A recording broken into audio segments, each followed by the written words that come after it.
So in short, 1, you got to go out and field record some cool stuff. 2, come back, drop it in your DAW, and audition all of the sounds. So first we got to load up our samples that we recorded, which in this case, it's only a stereo channel, and it was like a 10-minute long audio clip. Let's try auditioning, and I'm just going to cut them up as we go.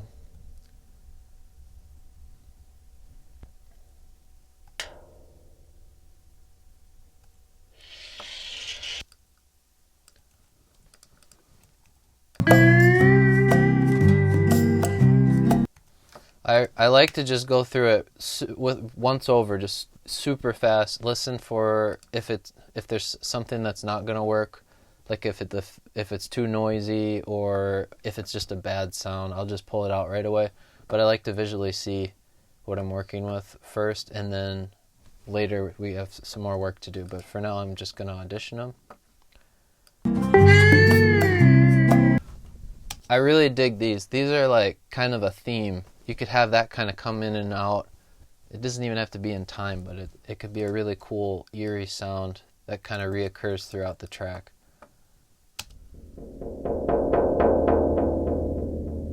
Yeah, these are super cool. Okay.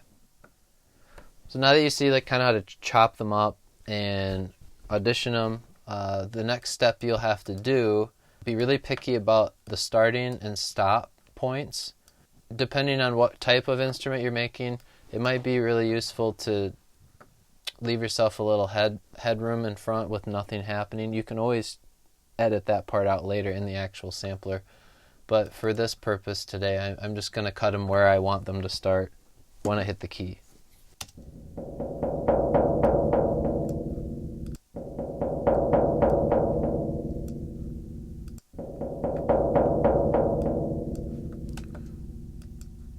Four, add a fade up and a fade out, so when you're triggering those later, they don't pop or just feel weird with it, like going from something to nothing, just so you avoid any digital pops or clicks from it going from nothing to the audio file. And then the last step is to put your fade on the end.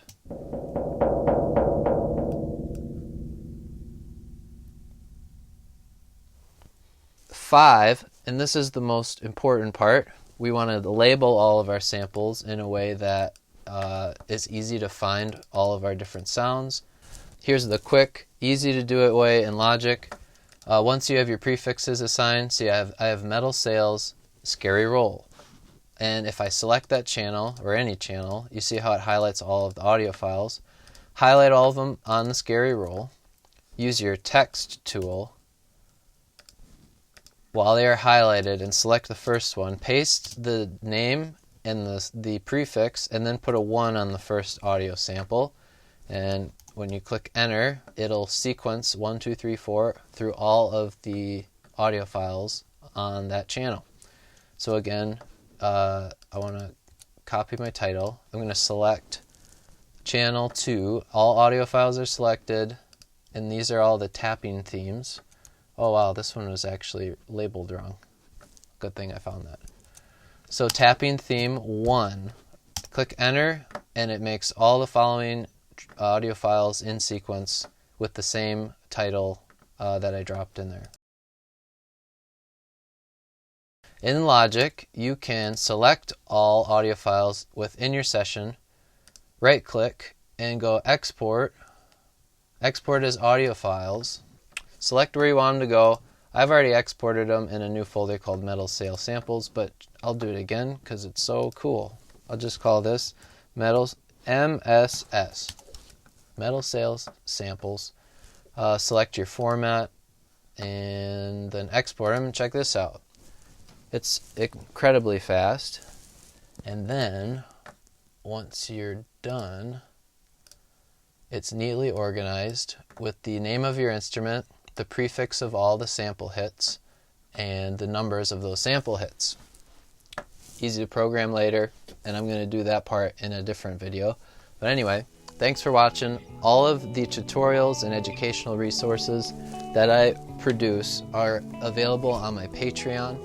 And again, my name's Kevin Dupree. I'm a drummer, composer, and producer. And please follow me on Kevin Dupree Music on YouTube. And I'll see you in the next vlog.